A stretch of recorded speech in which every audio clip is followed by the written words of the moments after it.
দিনটা ছিল দ্বাদশীর সকাল।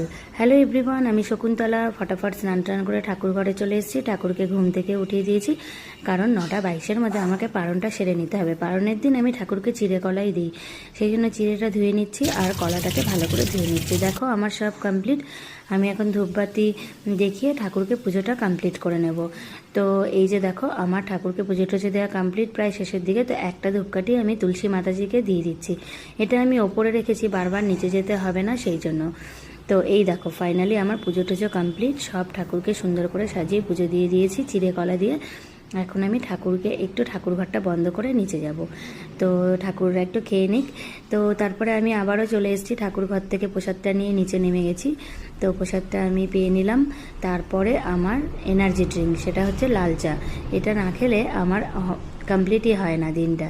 তো যাই হোক, আমার এই ব্লগটা কেমন লাগলো কমেন্ট বক্সে জানাবে। দেখা হচ্ছে নেক্সট ব্লগে খুব তাড়াতাড়ি।